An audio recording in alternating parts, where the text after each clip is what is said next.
Welcome, Wargamers, to the fiery magma holds of the Mortal Realms, because today we are talking all about the Fyreslayers. The Sons of Grimnir, one of the coolest armies that has ever been graced to the Age of Sigmar tables. If you follow the channel for quite some time, you know that I did a series previously regarding the Fyreslayers, but it's been a while. They got some new lore in their battle tome, and I've progressed a lot as a storyteller, and so I'd like a fresh shot at it. And I honestly think that the 3rd edition battle tome is so fantastic and just dripping with character, it's the perfect time to redo this series. So we're going to talk about the origins of the Fyreslayers, what makes them unique, and over the course of the next week ask the question, why should you be playing this army? Because they're so stinking cool. So if you are new to Age of Sigmar, or at least this faction, and you have no idea what the Fyreslayers are, let's talk about it. Essentially, these are one of the dwarven races of the setting. Games Workshop has their own proprietary word, dwarden, but essentially anyone who understands general fantasy like Tolkien stuff would see these guys as dwarves. Some common themes that run amongst them are the pursuit of gold and mercenary contracts, a huge emphasis on martial combat, specifically melee. I mean, like, has to be up front, in your face, hitting you with an axe kind of melee. They value oaths, the deeds of their ancestors, like their reputation and lineage that come from. But there's so much more to them than that, and it really all comes down to their deity, Grimnir. So we're going to start there, and then I'm going to basically unpack how Grimnir has formed this very unique faction in the Mortal Realms. Long ago, in a world that was Warhammer Fantasy Battles, Grimnir was one of the deities of the dwarven race from way back when. It's not really gone into how much detail, how it happened, but he did make the transfer from the world that was, meaning Fantasy Battles, to the Age of Sigmar. We know that he spent at least some time in the Realm of Chaos just like thrashing stuff, and somehow got spit out into the Mortal Realms, which is a great story. Also happened to a named character named Gotrek Gunnarsson. It just seems to be a story arc for the dwarves of like going into hell and then getting spit out. And so he's in the Mortal Realms, and he finds his brother in spirit, which is Grugni, who is the dwarven god of crafting, and the two of them really set out to lead the Dwarden as a people. Now, keep in mind something here. Before, in previous Fyreslayer battle tomes, it really was made to sound as if Grimnir and Grugni were the only two deities of the dwarves. However, in our current battle tome, it has been expanded a bit to leave room for more characters. One from the old world that I hear mentioned a lot is Viria, who was a female dwarven hero. I don't know much about the old world. I don't know much about Viria, but here's what I do know. In the new battle tome, there's apparently a pantheon of Dwarden gods, and at some point there is a schism and they fall apart. And this essentially pits Grimnir and Grugni against the overwhelming majority of them. So much so that eventually the two of them are left tied and chained to the top of a mountain by their peers. So just and that's all the battle tome says. So like all we know is the story starts with Grimnir and Grugni chained to a mountain they could never escape from. Something huge happened in the past, and I can't wait for Games Workshop to explore that. This is where they are found by Sigmar in the Age of Myth. They are released, and essentially at this point, Grugni vows to be basically like the master artisan and forge master for Sigmar to thank him for freedom. And Grimnir, who feels as though he's indebted to the god king Sigmar, says, I'm going to work for you to pay off this debt, but I'm going to do it with combat. So why don't you point me towards the biggest problem that you have, and I'll go take care of it. Right? Point me towards a monster that's ruining things. I'm going to go slay that monster for you. Which is like, that's doing somebody a solid. Good on him. Some time passes in the interim. Grimnir starts to walk amongst what would become the Fyreslayers, but just normal dwarves that have already set up shop in the realm of fire. He starts kind of becoming a father figure and deity to them. So I guess there is this point where there are Dwarden who revere Grimnir almost exclusively because they just are really his martial combat and his pride and honor and sort of like that patriarchal structure really appeals to them, but they're not quite Fyreslayers just yet, and you'll see why in a bit. Back to our story.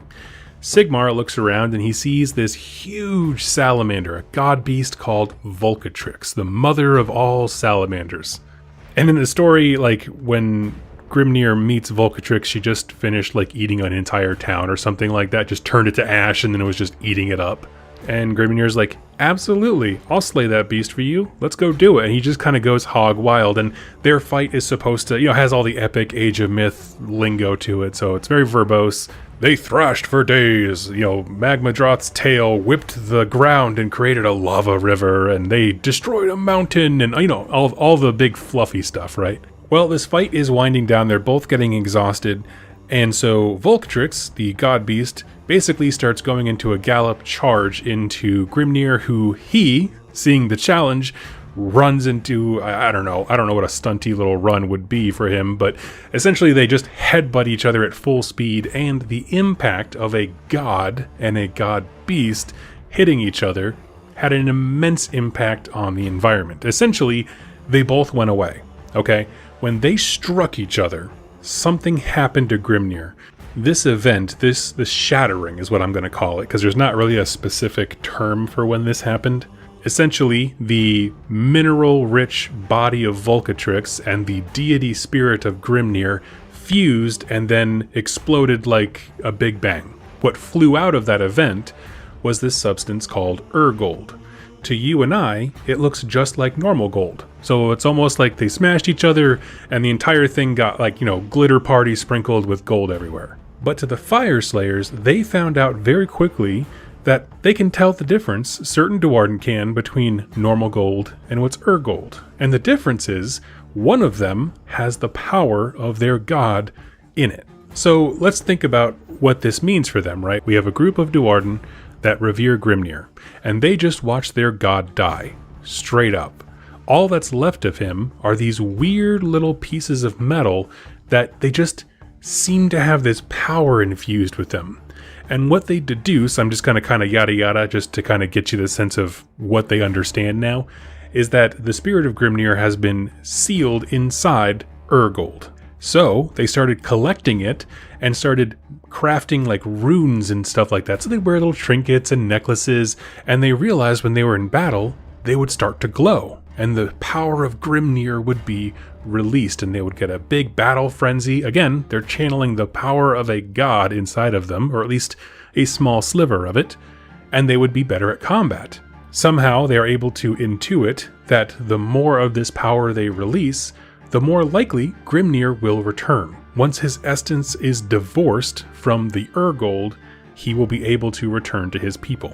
Now, it took a lot of time, like I said, I yada-yada'd a little bit to kind of get us to this point, but essentially what the Fyreslayers are is a race of dwarves that have intense military and combat values, whose sole purpose might look militaristic, constantly going out and fighting for gold. They're kind of a mercenary company, some of them are anyway. But the truth is, it's actually a low-key religious movement. They're trying to reclaim their deity. He is lost to them. They are fatherless. But their whole point is to go out, get Urgold, expend that in the glory of melee combat, and that will bring back their god. Now, a few things. One, they do not tell anybody about this. This is their secret. Races outside of, other Duarden maybe don't understand that Urgold contains a very specific essence inside of it. They don't understand the grand plan of hoarding it to release Grimnir himself. And so that's where we start to get this dichotomy of the Fyreslayers. On the outside, people look at them and like, you guys are this weird, nutty, religious warrior faction. You hire yourselves out to some dubious people. They do sometimes take contracts from chaos factions to, as long as the chaos guys pay up, they don't care. They want that gold. So it seems dubious, but at the same time, they do have a sense of honor. They honor every oath and contract that they make, no matter who it's to. They do revere heroism and that kind of stuff. So like there's so many good elements, but people look at it and just kind of scratch their heads like, what are you guys doing? How did you survive the age of chaos? How is all this happening? And internally, right, the flip side of that dichotomy is the Fyreslayers are like, we're not just a religious, mercenary company. We are zealous crusaders on a holy mission, which is a completely different temperament than they show on the outside. And when you consider that their payment for services rendered, meaning whether they're protecting, a Dawnbringer crusade who's setting up a new city, which it's mentioned a few times that they do in this book, or if it's, going and hunting down a chaos army or whatever, or even working for a chaos army and hunting somebody else, it doesn't matter because all of those things still fit into their worldview of a righteous religious act, because at the end of the day, we're getting Grimnir back. Now, why I love them is that this creates an immense amount of rich narratives for storytelling. Like, there's the motivation opportunities here for both their allies looking in at them and trying to hire them, and their enemies feeling the brunt of why they're being attacked is just for money. And you have elements of greed, but also religious fervor. Like, all of these things are happening, and they're all accurate from a certain perspective. And that's why I say they're great for storytelling, fodder, is because that's the thing great narratives are made of. Everyone's the hero of their own story, and so the Rune Fathers who run a Fyreslayer army, always, no matter who they're working for, there's always this secret mission that supersedes everything else. And all they want to do is get their deity back. And you want to talk about narrative, cannon fodder, that kind of stuff. Man, I love the idea of secret missions, right? Like when you hire an ally and yeah, they have a contract to fulfill and yeah, they're going to fight on your side, but man, they have this secondary quest in the back of their head that supersedes everything. And you can set up some great storytelling situations where that mission conflicts with what they're currently doing. Now, we're going to spend the entire week talking about the Fyreslayers, and in the next video, we're going to talk about kind of what their civilization looks like, more of a day-to-day thing. This video had much more to do with their mythos and motivations and stuff, but I wanted to end this video talking about why I think their origin story is so cool. And for me, it all comes down to Urgold. And I was kind of thinking of different analogies and ways to think about this substance, right? A lot of times when I read this lore, the lore in the battle tomes can be a little bit dry sometimes, but I try to take like real world situations and apply them and go, that understandably, what would that be like in real life? And I have one for us today. I was watching a video about the first rover that landed on the planet of Mars, and there was a brilliant female scientist who was explaining how hard this all was to do.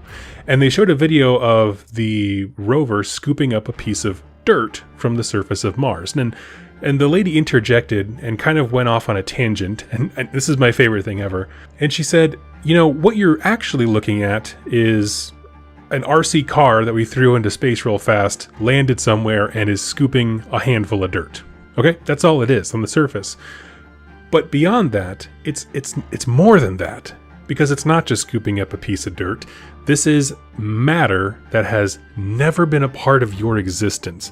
In fact, the divide between you and whatever that rover scoops is so vast that you have not been in contact with any of it in eons throughout space. So even though it's a common thing, a scoop full of dirt, there is this existential attachment to it that is like, this is the other. It's a foreign thing that I will never hold, and it's difficult for me as a human with limited senses and intelligence to conceptualize how vastly different of a life and a life cycle this thing has had. And I love that because when you talk about Urgold, it's reinforced multiple times. When other people hold Urgold, they're like, yeah, it's gold. It's worth money. That's cool, right? And you can do whatever you want. You can do alchemical stuff with it. You can trade it. You can sell it. You can do whatever you want. But a Fyreslayer looks at that same piece of gold and understands the existential implications of it, that he perceives it in a vastly different way, and in a way that you could never understand, right? Because even if they tell you what the secret is, how are you going to comprehend what it means to have your personal deity walk among you? Like, that's so far out there. I love it. And that to me is just one of the most refreshing things about the book, is that you can have good guys and bad guys that have stockpiles of gold that do not understand the value of what they're holding. They can't grasp it. And the Fyreslayers look at that and they go, hey, that's not just dirt. That has some serious existential meaning for me. And for that, I think the Fyreslayers have a wholly unique mission and purpose and way that they fit into the Grand Alliance of Order. Because, a lot of times we look at the Grand Alliance of Order and we're like, why would these guys ever work together? You got like the Daughters of Cain. It's like nobody likes them, but we want their help, and we'd rather have their help than letting the Chaos guys have their help, kind of a deal. Where it's more of like a a tenuous ally at best. But then you look at the Fyreslayers, and for some of the lodges, you can be like, you guys are honorable, you're awesome, we want you on our team. Volstarg Lodge is sort of like the poster boys for that kind of thing. They were very instrumental in the Realmgate Wars, like the opening acts of the Age of Sigmar narrative. And then you have some where I believe it's the Greyfeared, who are just like, y'all are shady AF. You'll work for anybody for any money. Again, but those two lodges, right, no matter how shady or honorable the contracts that you accept are, they're both in the pursuit of the very same thing. And again, that's the whole deal with like that kind of secondary mission makes motivations for factions very, very interesting. And that's something I hope I can convey throughout the week as we explore the various, the Zargrim priesthood, which is sort of their religious order, the way that the magma holds are structured, and that kind of stuff, which we'll get into tomorrow. I hope that we can articulate that pretty well, because these guys are a fascinating army, and I hope that you'll stick with me along the journey. So friends, thank you so much for watching and listening, and let me ask you this: what is your favorite part of the story of Grimnir as we talk about the mythic beginnings of the Fyreslayers? We'll move into the more detailed stuff later, but I'd love to hear your thoughts on this tale. So leave the comments down below. I will respond to you there. Thank you so much for watching and listening, and I'll catch you next time. Happy wargaming. Welcome, Wargamers, to the fiery underbelly of the mortal realms as we dive deeper into the Fyreslayers this week. And today we're going to be talking about magma holds and basically what are the Fyreslayers like day to day? How do they organize? What are they like temperament-wise? And how does that reflect their culture and values and all that kind of stuff? But as I said, today we are talking about the Fyreslayers in a practical sense. What do they actually seem like? And yesterday we covered their mythos, and kind of their formative story that kind of infects all aspects of their life. But what kind of culture does that create? Well, let's get into it. So the Fyreslayers, we're going to pick up sort of right at the tail end of the Age of Myth, right? Grimnir's gone, and they're just beginning to realize that there's something weird about this gold that got shattered everywhere when he died. It's this substance that we talked about yesterday called gold. Now, already, as children of Grimnir, these Duarden who walked alongside him, they already had a very, I will say, military and violent mindset. Grimnir was a god of wrath and fury and berserk stuff and shows of strength and deeds of heroism and combat and all these kinds of things. And so you already had the makings of a very warrior-centric culture. They didn't focus nearly as much on, like, craftsmanship and artistry, although they do have beautiful weapons and, awesome relics and that kind of stuff. The high-tech stuff more went to their cousins who were followers of Grugni. Most Fyreslayer, groups, clans, lodges, however you want to describe them, were located in the realm of fire, Akshi, which is where Grimnir met his end against Volcatrix. So they're kind of like congregated around this religious hotspot where, one, there's a lot of this weird substance that reminds them of Grimnir, Urgold, but also, it's a memorial of where he went away. If you honor him and his values, it makes perfect sense that you would want to remain there. But two things started to happen that would go on to dramatically shape this culture, this sect of Duarden. One is that the Age of Chaos would erupt. In Akshi specifically, the armies of Khorne ran rampant. Basically, this is all detailed in the book, The Dark Feast, I think is what it's called. But essentially, Khorne tears a hole into the realm and huge armies of chaos, mortal at first, and then demons start just trouncing everything. In fact, Khorne, probably more than his brothers, the other chaos gods, nearly conquered a single realm. Like, he just had almost all of Akshi. As a result, the Fyreslayers, as we know them now, started digging. Now, having holds built into mountains and that kind of stuff is nothing new for, we'll say, dwarven archetypes. It's just kind of par for the course. But this is a time in this story, the grand narrative, where those holds are falling left and right. Whether it's, siege equipment that burrows in, if it's Skaven, who are excellent at tunneling, if they make burrows that come into a hold. The dwarves and Duarden at the time were just having a terrible time trying to survive because the gates couldn't keep enemies out indefinitely, and the Age of Chaos lasted hundreds of years. So imagine being in siege for that long. It's unreal. Some holds, seeing what was happening, right, seeing their brothers fall repeatedly, decided, you know what, we just need to get out of here. And so they left and they ran to Azir, where that's now how we have Dwarven factions in the cities of Sigmar. Those are the dwarves who left their holds, who decided to adapt or die, and they ran that way. Others decided we're going to hide inside of our mechanical marvels, and they hopped in their balloons and floated up away from the battle. Those became the children of Grugni, the Caradhran overlords. But what about the Fyreslayers? Well, they decided to keep digging further and further down into the earth. Their holds just got deeper. But they, again, channeled that adapt or die mentality, and they decided to do it with one of their favorite resources, which is fire and lava. A magma hold, which is the name for a Fyreslayer city or settlement, is essentially a fusion of perfect engineering and the destructive power of nature in one. So it's not just enough to have a fortress where they have redoubts and basically can corral enemies into certain kill points and choke points and that kind of stuff. Like, it's a very well fortified hold, like all Dwarven stuff would be, even the ones that fell. But the extra layer added on top of that is they use magmic resources that are happening naturally around them. So channels of lava, they'll build underneath a big bubble of lava, that kind of stuff, so no one can burrow in from on top of them. Just using the natural resources around them to create extra dangerous fortifications. So that's one thing. The second thing is that rather than breaking like a tree in a storm, they bent like a reed in the wind. And by that I mean many of them decided if you can't beat them, join them. And they offered their services as mercenaries to Chaos factions abroad. Now, that seems very dubious for an Order faction to do so, but keep in mind, at this point in the story, Order as a grand alliance doesn't really exist. They're shattered, the Pantheon's broken, a bunch of the heroes are all run into Azir as best they can, Alariel secluded herself, Nagash betrayed everybody, like things have fallen apart, so it's not quite that bad. And, as mentioned in yesterday's video, the search for Urgold is non-stop, it doesn't matter who it comes from, we just need it. And so, if you have a sieging army on your doorstep, you can go and offer your services, or you can just stay so well defended and possibly hidden that no one finds you. And that is how so many lodges manage to get through the Age of Chaos. Keep in mind, a ton of them fell. Like, this is not a story like the Caradhran Overlords where they did nothing but blossom within the skies, right? Once they got away from the war and all kind of stuff, they were one of the few factions in this game that really exploded in terms of population and renown and power and technology throughout this entire thing because they were just physically removed from all the war. But the Fyreslayers, not so much.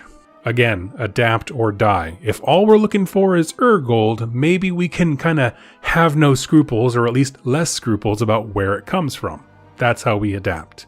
And so these magma holds, many of them still exist.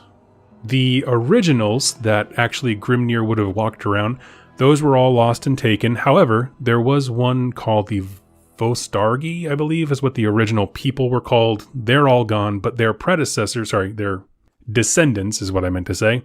They have actually gone recently and retaken the lodge location, the magma hold itself, of the Vostargi. So I guess what I'm saying is they tried to adapt as much as they could, but a lot of them still got murked in the Age of Chaos as well. So that's like one element, right? The Age of Chaos was one element that drove them to change and define their culture. They became a patriarchal society where they have a rune father at the top and his children, of which he can have many, many, many children. Those sons, rune sons, are all in competition with one another to earn the right to be the next rune father. He'll choose one of them before he dies, triumphant in battle, and then they will carry on the same legacy. If some of the other sons don't like who's been elected, they'll branch off and start their own lodge, and any families who believe in them will follow them. And this is how their civilization has not necessarily been booming, but it's had steady growth throughout the Age of Chaos and Age of Sigmar. Lodges get to a point where they can afford to have many rune sons, and as those split up from not being chosen to be the rune father, that's how we get new lodges.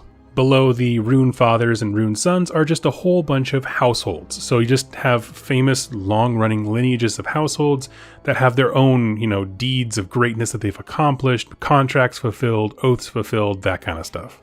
But what does the rune father do, right? What does it mean to be the top of a magma hold? Well, one, he's obviously in charge of defenses, right? He has to keep his people safe. That makes perfect sense from any leadership.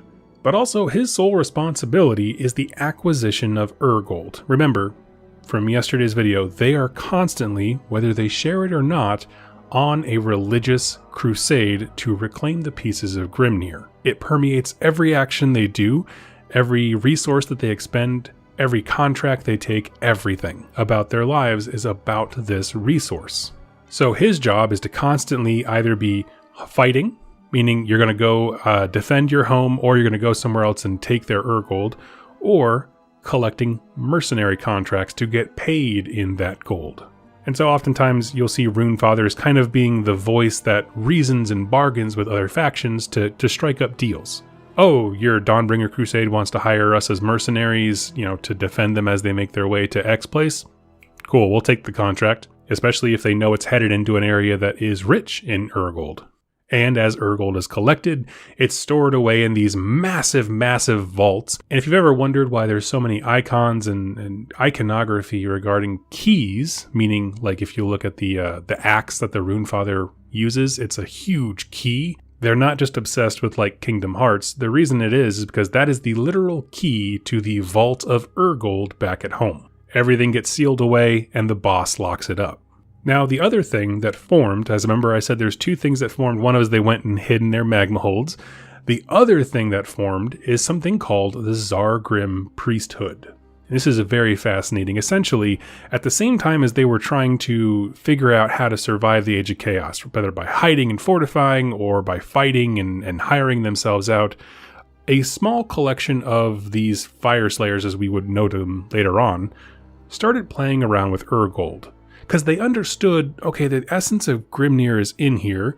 If we form them into icons of Grimnir, they seem to kind of magnify in strength. We can kind of feel the energy more. And hey, if we wear those icons in battle, well, heck, we feel it even more. And so they're constantly being like, we know our deity is tied to this resource. And they start experimenting with ways to channel that power, to feel closer to him. Now, I don't know the first Fyreslayer to do this, whether he stepped on an Urgold nail or something, but at some point they learned, through trial and error, that if you take one of these runes of Grimnir and if you hammer it into your body, when you're fighting, you can actually tap into that. Like, it is literally a battery of Grimnir's power. And so if you look at Fyreslayer models, you'll see they have these runes all over their skin. It's because they're taking Urgold, forming it into icons, and then hammering it into their skin. When they get ready for battle, those runes will glow red hot and they'll get basically Super Saiyan level powers and they'll go out and just massacre stuff. Somehow they also intuit that using Urgold releases the power of Grimnir so that he may reconstitute himself one day. So that is the essential Fyreslayer life, is the acquisition of Urgold and then using it in combat to release that energy and thereby eventually bringing back Grimnir. Now again, that is the strong religious mission that every single Fyreslayer is on. So it makes sense that they would form sort of a, I don't want to use the word crude, but it is this sort of strange religious hierarchy. Because even though the Runefather is in charge, he answers to the Zargrim priesthood. If you want to say it's sort of like a accountability thing or a balance of checks and power and that kind of stuff, that's what he does. The Zargrim priesthood are the ones who, after the Runefather has acquired the wealth and locked it with his giant key inside the vault, they then take it and forge icons of Grimnir from it. They bless it. They basically do all they can to make sure that when this rune is hammered into someone's skin, they will receive the strongest, purest essence of Grimnir possible. And so this religious order has basically formed to be like, your mission is the acquisition of stuff, Runefather. Our job is turning that acquisition into a meaningful path to releasing Grimnir. So we're going to forge into icons. We're going to put it in people's skin. We're going to bless them. A lot of the Zargrim priesthood is really, really focused on finding Urgold. So the Runefather might come to them for counsel and be like, where should we go next? They got someone who's able to sniff out Urgold, and the Runesmiter says, that way. And then the Runefather then takes the army and goes that way to reclaim it. And so they work in tandem. One can't exist without the other. Without the Zargrim priesthood, the Runefather has no idea where to go, and he is not able to personally craft these things into the runes that allow them to channel and release, ultimately, the power of Grimnir. Likewise, the Zargrim priesthood isn't focused on martial combat per se, and so they rely on the Runefather to actually enact the military actions that get them the Urgold they need. So, it's one of those things, like, when I say it's a patriarchal system and that kind of stuff, there's a lot of I'm going to say real world negative baggage that comes alongside that, but it's not like a domineering type of thing. It's more just, how can we make these factions within our system work? We need a guy who's basically responsible for going out and getting the stuff, and we need an entire system back at home on the home front to turn that into the mission that we're trying to achieve. Side note, GW, start making some female Zargrim priesthood figures. I think that would be like awesome. And this section of the lore, in tandem with the mythology from yesterday, really does give you a good full picture of the Fyreslayers. They go from their magma holds, they go out to either fulfill contracts or go hunt Urgold at the leading of the Zargrim priesthood, who tells them where they can achieve it. They're led by a Runefather in their patriarchal system, with their sons constantly competing to become the next Runefather. They go out to battle where the runes that are put inside of their skin fire with the power of a god, a small slice of divinity inside of them, and they go take the battle to their enemies. And that's the gist of it. And then just a few things about, the priesthood and how it functions and stuff like that. We don't really have a lot of detail as far as like the hierarchy and when someone joins the priesthood, like in terms of like their age. Are they always a part of it? Is it part of a rotation from their military? No idea, but I find it fascinating nonetheless. We know that the runes, once they're put inside of a Fyreslayer, it's not like a one and done thing. It's not like they go Super Saiyan once and then all the power has been released and now they're just stuck with like metal jammed in their arms. It takes a while to actually expend all the energy within these things. So like you'll see a Fyreslayer who has a few runes in him. That'll probably last him a while. Eventually they will run out of juice and they'll be replaced with other ones. Now, it is possible for Fyreslayers to become, I guess, this word is loaded, and I don't want to like play around with it. Addicted, you know what I mean? Like, there's a lot of real world implications for saying someone has an addiction, but there is this kind of like battle stance or mindset that someone can get locked into, where they're constantly needing more and more and more, so that you can get certain berserkers and that kind of stuff. They just put way too much Urgold into themselves, and they either explode or they go crazy. And if they go crazy, the second they start running low, they want more, and just kind of keep juicing up, so to speak, on the power of a god. And really what I find interesting, let's kind of transition into why is this cool, is because when we talked about the mythology yesterday, as far as the origins and that kind of stuff, and how they function now, it's very easy to see a direct correlation, but you also get a sense of this kind of weird ingenuity, right? I mean, the Fyreslayers, because no other deity ended up like Grimnir in the entire setting of Age of Sigmar, they had to figure this stuff out, and it took centuries to do so. They had to figure out that there's something about this gold that's different. They had to figure out how to separate it from the normal stuff, how to turn it into icons, how to hammer it into their body. Like, all of these things were like technological innovations that existed. I mean, first of all, they're very crude, right? It's just melting gold and reshaping it and then hammering it, which is kind of like a form of self-flagellation. But like, that to them is high spiritual technology that they had to innovate. Again, what gets us to our goal of getting Grimnir back? And from that formation, then you created complex, social setups where you have a priesthood and a church and an entire level of religious artisans who are making icons of Grimnir, right? That's like a whole field of study, which is like a very strange thing. And then on the flip side, you have warrior homes where it's all about making as strong and epic warriors as you can, and how they fit into the military scheme of things and how family lineages work. Like, there's just this very complex and robust system that they had to innovate for themselves. And I think that's deeply fascinating. That's the kind of stuff when I read the lore and I'm like, this is what their faction is like. It's the kind of things that I unpack and it's like, what would it take to actually come to those conclusions? There's something weird about this gold. Something weird happens if I fight next to it. something weird happens if I fight next to it and it's the shape of a Grimnir icon. You know what I mean? Like, you just kind of keep building this whole inventory of knowledge, research information, I guess you could say. But all of it is A, super secretive, and B, highly religious in its nature, even though it kind of seems like a war innovation, right? We would call it war technology, things that make our soldiers better. But to them, it's not. It's a bold religious act. And that's why I think the Fyreslayers are just so stinking cool. So further on in this video series, we're going to talk more about the various units in here as far as the magmic invocations and how that all works, as well as kind of where they fit in the Grand Alliance of Order. You know, we're talking about the Dawnbringer Crusades a lot because that's sort of the current chapter of AOS's expansion and how do they fit into that role. So if you'd like to follow along, you don't want to miss anything, go ahead and click subscribe and be sure to join me for those videos. Thank you so much for watching and listening, and I'll catch you next time. Welcome, Wargamers, to the cutthroat deals of the Mortal Realms, because today we are taking a story straight out of the newest Fyreslayers battle tome as we explore one of the sub-factions of them, the Hermdar.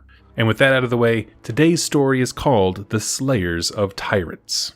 There is rough agreement amongst most lodges of the value of any given type of mercenary venture, but some Fyreslayers grumble that the Hermdar are undercutters. This reputation is cemented when it becomes widely known among the Zargrim that the Hermdar accepted a shockingly low payment to both destroy the prison fortress of Black Iron and embark upon the grueling Cracked Plain campaign to end the gut tyranny of Throgbrute. And they did not even demand gold up front. The Hermdar do not mind that the human tribes who dwell near the adamantine chains have begun to call them the Slayer of Tyrants, for the Dwarden deem it to be a moniker that is good for business.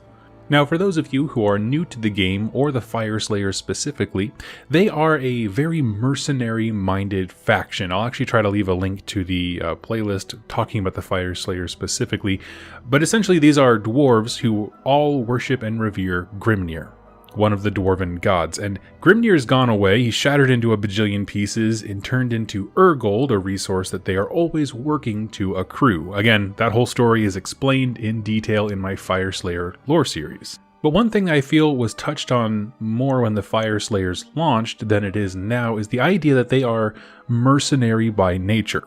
And with a capital M mercenary, meaning they work for everybody. They'll work for Chaos if the money is good. They'll work for Destruction factions. They could be hired by ogres who are just trying to get some food. They can be hired by vampires. They don't really care, as long as the gold keeps flowing. Some sub-factions within the Fyreslayers definitely care more about honor than others. Again, it's a spectrum of like, what is the job of a Fyreslayer? Well, it's to accrue Urgold to release Grimnir, but the way in which it is done is where you really start to see the morality of the various sub-factions within the Fyreslayers battle tome.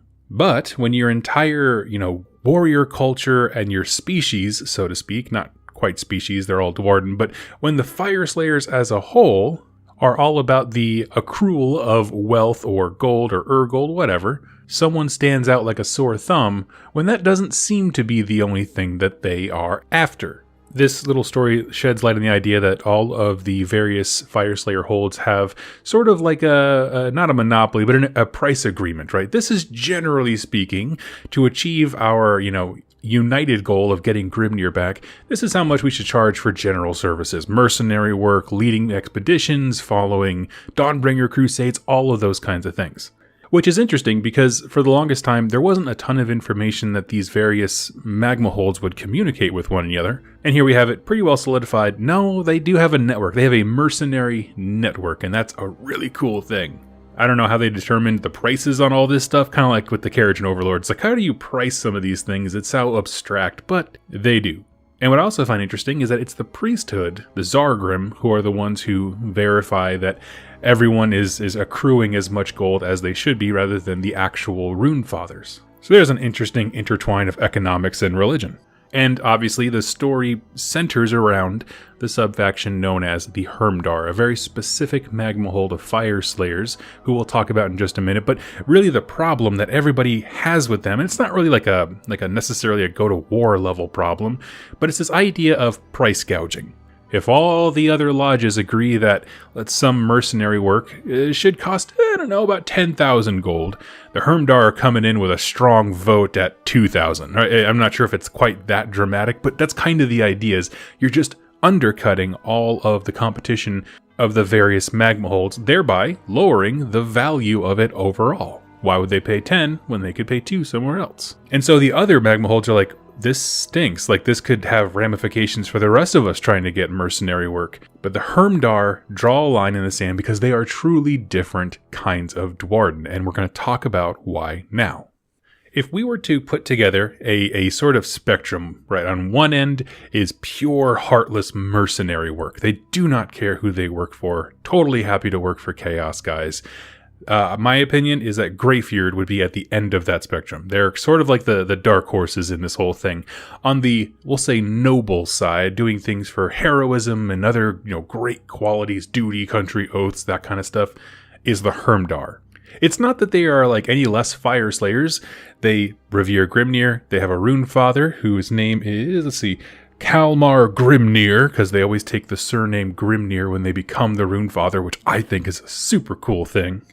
And what makes them stand apart is that they are very, very, we'll say, discerning when it comes to who they work for. To them, the mission is not about retrieving and unleashing Grimnir back into the realms. Because if they do that, but they do it by dubious and unhonorable dishonorable, I should say, means, then when Grimnir comes back, he won't be happy with them. Like, it's not enough to just free him. You have to do it like Grimnir wants you to do it, in their opinion. And so they are a sub-faction that's very focused on honor.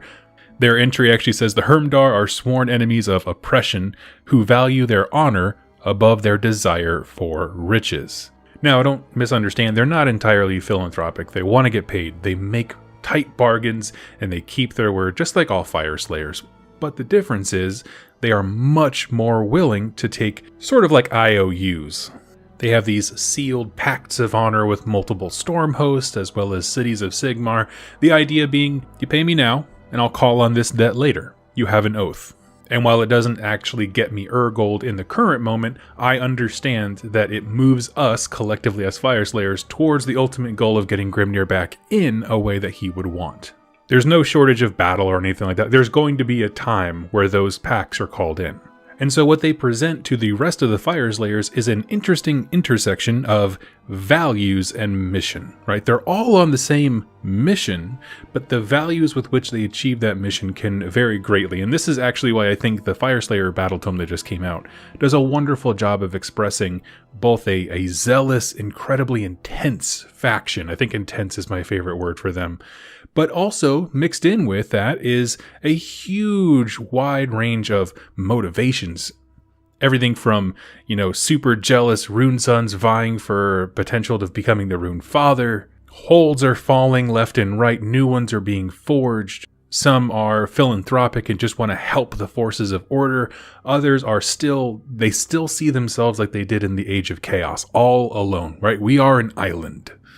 And this kind of working togetherness with Hermdar, at least that's their attitude, is we're all in this together, really hits all levels. Because not only are they willing to help the common person that comes around them, they're willing to go out and stomp tyrants and all these kinds of things.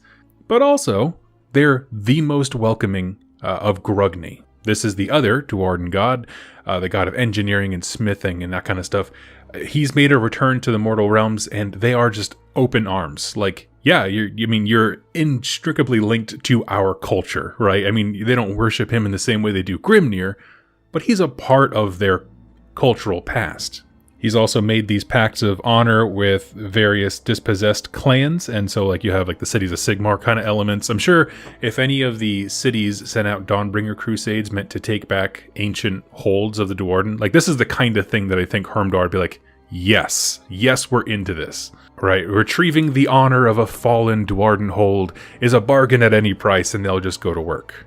And also, one of the last sentences here makes them stand out a lot, and that is Kalmar, meaning the Rune Father. His reputation as an ambitious and forward-thinking leader is exemplified by the fact that he has named the Rune daughter, Brujah Brightaxe, as his heir, choosing her for her savvy and diplomatic skills above a bevy of his elder and more gloried sons. Which is really cool. I'd love to have a Rune Daughter model, absolutely. Even if it's just like a little clam pack that comes with one that could be sitting or standing, so it could be riding the Magmadroth or not. I would be really cool for that. I mean, that's a $30 upgrade kit I'd buy. Who doesn't have 10 Magmadroths in their back closet from picking up, a couple Fyreslayer starter boxes? But this to me is another example, or just one more example, of why Hermdar is one of the best magma holds when it comes to the Fyreslayers in the Mortal Realms, is because it's not just that they're progressive and forward thinking, it's like they have this understanding of the bigger picture. It's not just about getting Grimnir back, it's how we do it. How do we do it? We show everyone else in the Mortal Realms we the Fyreslayers are the very best. Sometimes that means going and knocking down a tyrant for a little less money than you would normally charge, because you get the reputation, right?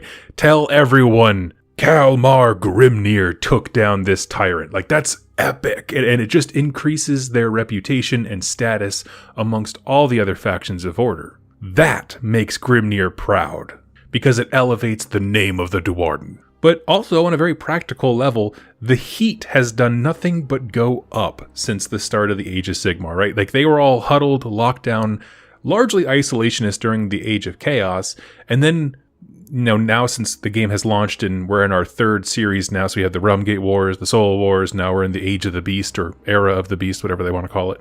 Things are changing. Like, people to work with and have trade and commerce with, and the nature of expansion is exploding.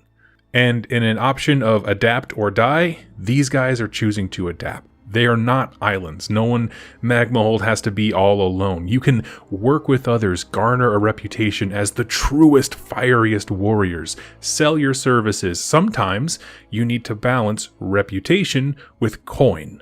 And so when I look at Hermdar, it's not about progressiveness in the typical sense, but this idea of like, if you choose a leader based on their ability to be a respectable diplomat who values honor and the mission of getting Grimnir back, that will eventually look radically different to the other Magmaholds. And I think that's rad.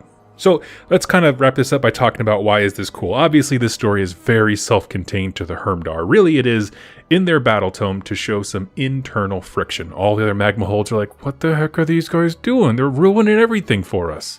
And the Hermdar are over here being like, we're being the best, right? We are so on top of the mission of getting Grimnir and doing it in a way that would make him proud that we're making our name for ourselves doing it. Like, that just seems like absolute success. But conversely, I also understand the opposition side of it of, well, your morals and your ethics are interrupting the rate at which we can do our actual mission, which is get Grimnir back. And just like any human institution that exists here in the real world, different motivations with the same goal will always cause friction. Now, one thing that stood about this story, if you haven't watched my Path to Glory review of this book, where I went through the actual Path to Glory section and explained how they make their campaigns exceptionally unique, one of the things I mentioned is that the in-play mechanics are you, as a Magmahold leader, whether it's Rune Father, Rune Daughter, or whatever, making decisions that affect either your reputation or your gold. Sometimes you have to make the choice of whether or not you're going to make a boatload of money, KO joke not intended, or garner incredible reputation. And literally, like, the mechanics of this story play out in the Path to Glory section, and that's why I wanted to highlight it. Is like, it is the perfect confluence of rules and lore, of just sometimes you have to make the hard choices between one or the other. And what we're saying is most of the Magmaholds would lean towards the money, but the Hermdar are like, no, this is a new world. We are so entrenched with one another, with the Grand Alliance of Order and Sigmar cities and now the Dawnbringer Crusades. Like, we're so stuck together at this point. The smart thing is to garner reputation, because at some point, some of these cities will get planted and fortified, and the Era of the Beast will end, and then the next era will start. And maybe they won't need your mercenary forces now that everything's fortified up again. But you know who they always need? A friend. A friend who's willing to walk out there and beat the crap out of an ogre tyrant just because they were asked to. So it's like playing the long game, in my opinion, right? They're kind of betting on the forces of Order succeeding. In this sense, they're not trying to act isolated and closed off like that. No, we're going to dive in head first, make this happen, and along the way, we're going to make sure that our goals come true as well. Like I said, they're always still charging the money. They're just doing it a lot less, and it's less about the money because they're not demanding upfront payment. But I think all of these things go into a great discussion about motivations for factions, why your army is doing what it's doing. What kind of friction does that create internally within its own battle tome? And for that reason alone, I love these kinds of stories. So let me know your thoughts about Hermdar, not from a gameplay perspective. I think they were the hotness in the last edition, not so much now. I'd love to see it. Who do you side with? Are you on the Greyfjord side or are you on the Hermdar side? For me, personally, I lean towards Greyfjord. I'm sorry, I really like the idea of Fyreslayers being hired by Chaos factions. I would choose money, money, money all the time in this Path to Glory section, and will.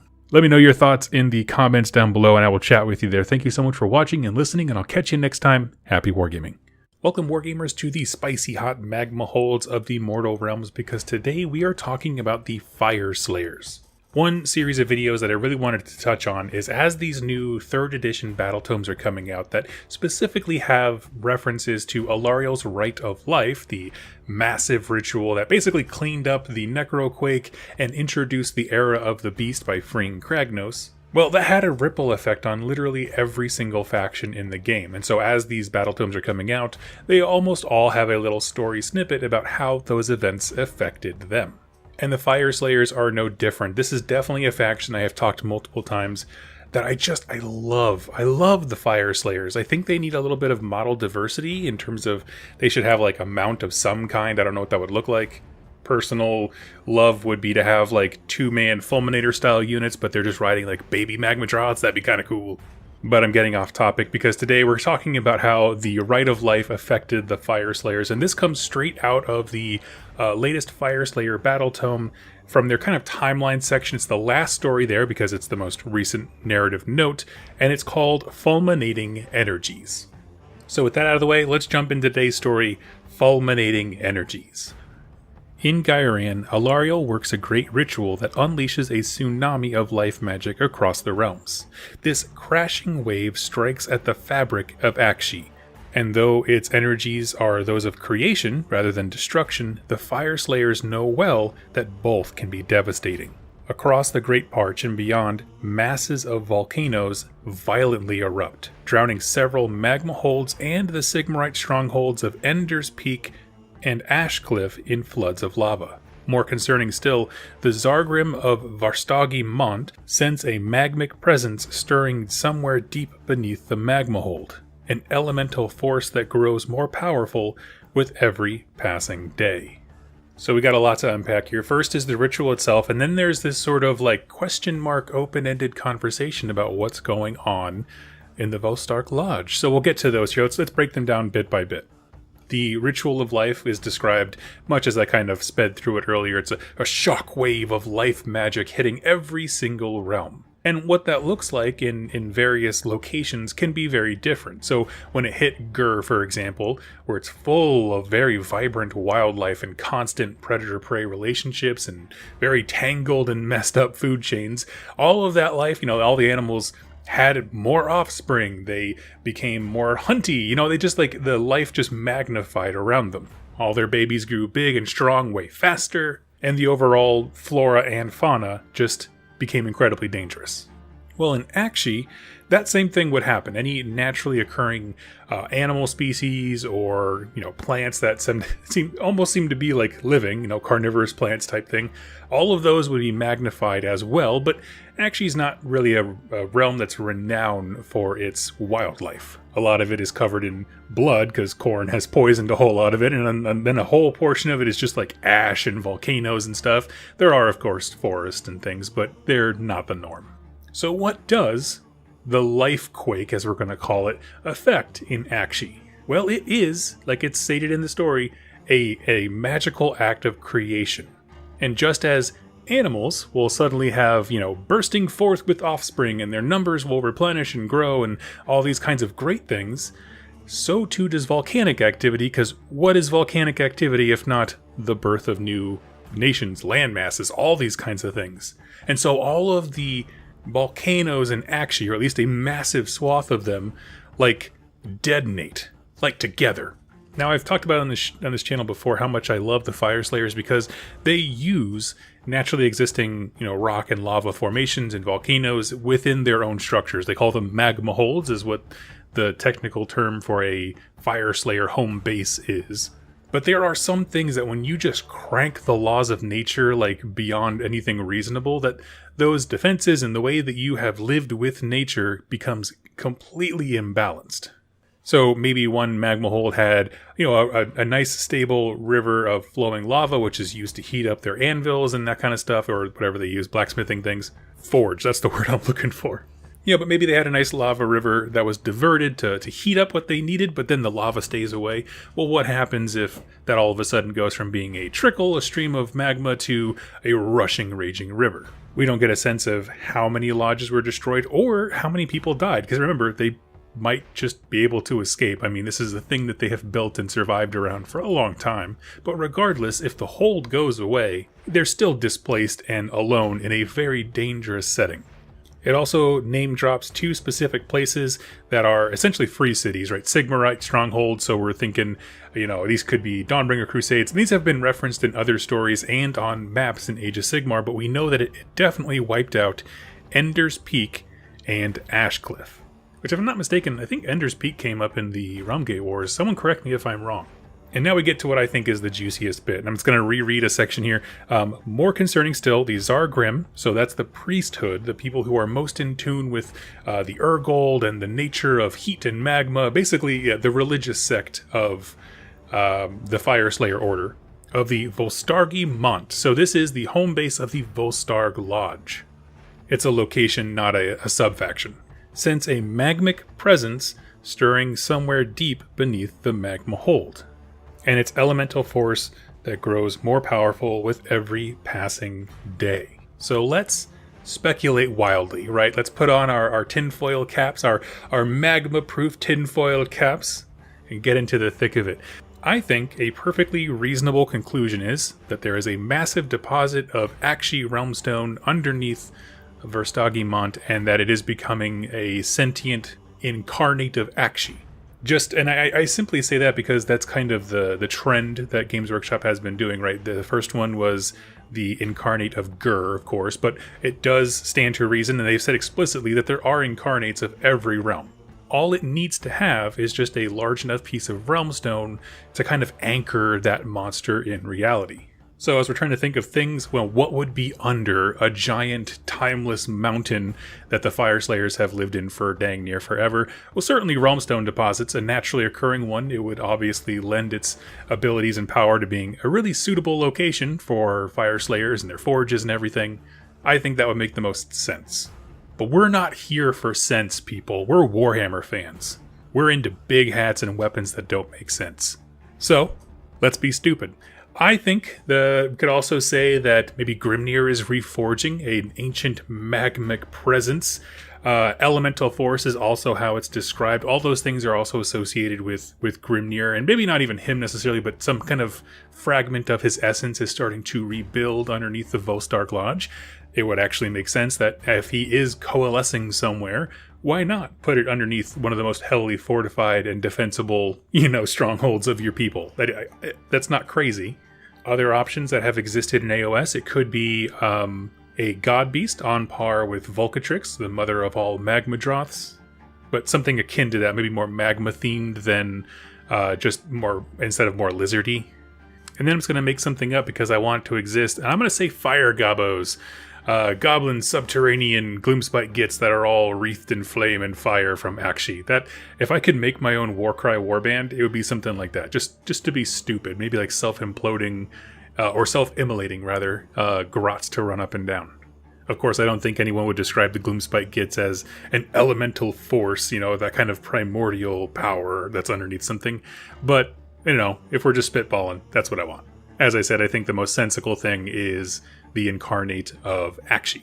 And so it wouldn't surprise me if the narrative shifted to, whenever it gets around, off of Gur into other realms, if it focuses on Akshi, that the story involving it, just like we had the story of the Thondia books, where we had a little bit of a tale where the Stormcast were chasing the Cruel Boys, and there were some Bone Splitters there, and they kind of, all collectively discover the incarnate of Gur at the same time, do the same thing, except now we can have heroes who are the first ones to find it, good guys, quote unquote, and it could be the Fyreslayers. Volstar Galach are good guys.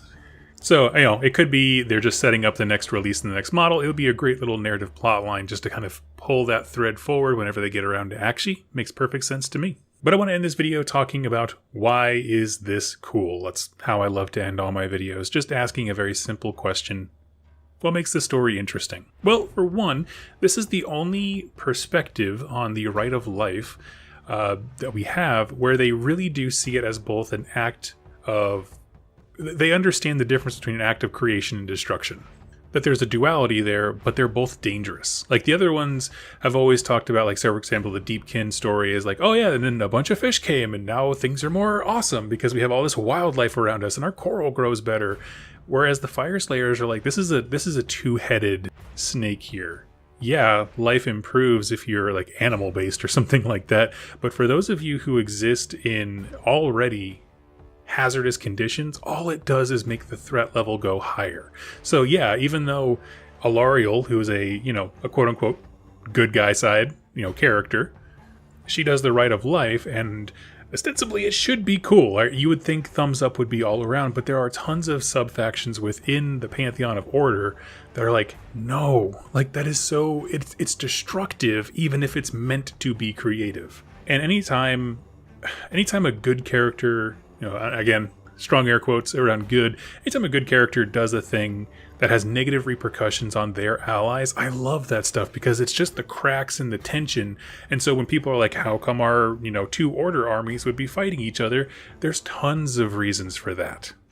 Like, think about that. If let's say either Grimnir, if he's put back together, or Gotrek, if they ever ascend him to being the complete and total Fyreslayer deity level character. But let's say they get into a room with Alariel. Well, she killed, or at least started the chain of events that would have ultimately killed probably thousands of Fyreslayers, eliminated hundreds and hundreds of years of history and knowledge and commerce and all these things. Like, it just wipes the slate clean because all of these volcanoes detonated and they were fine.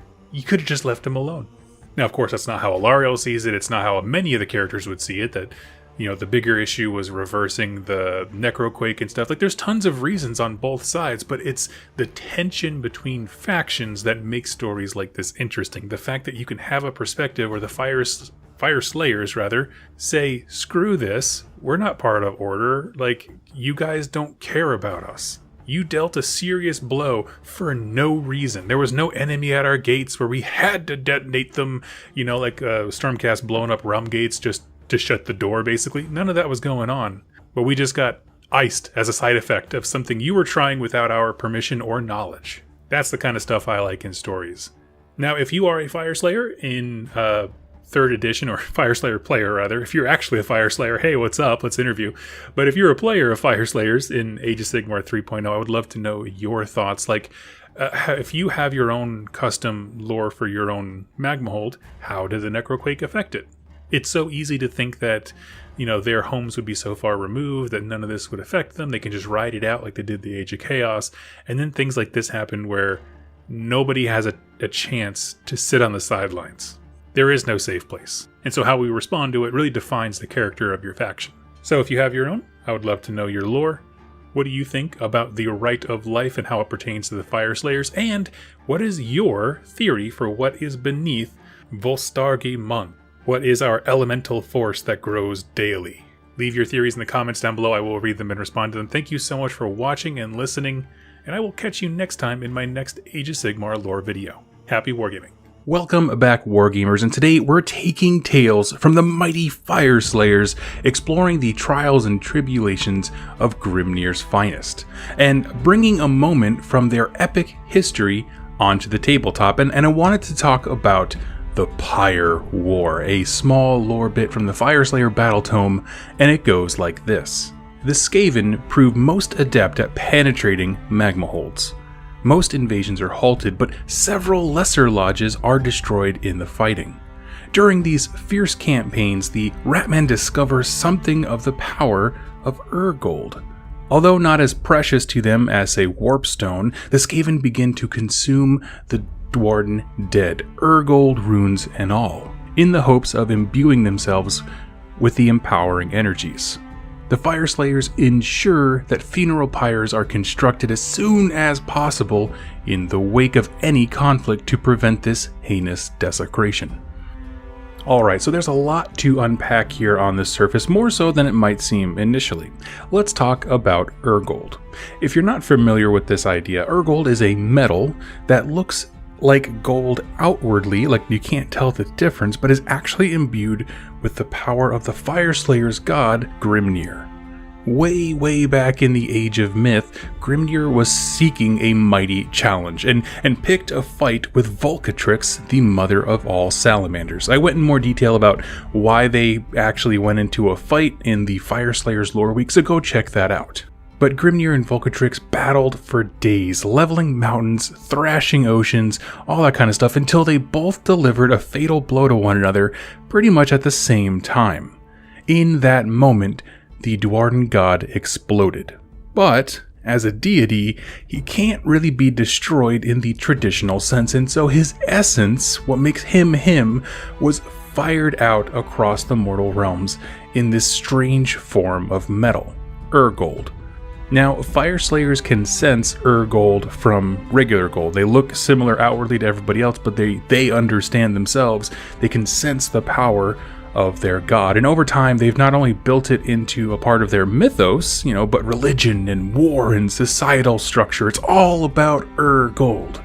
The hunt for Urgold to reconstruct their missing deity is the primary goal of all Fyreslayers. But along the way to doing this, they discovered something pretty interesting. By crafting this gold into weapons and trinkets and runes, and then if you either wield them or you put them in your skin, it grants the Fyreslayer a tiny amount of their god's power and fury. This is the secret of the Fyreslayers. They can supercharge their bodies with these runes when needed, expending the godlike energy within and gifting them with extraordinary power in battle.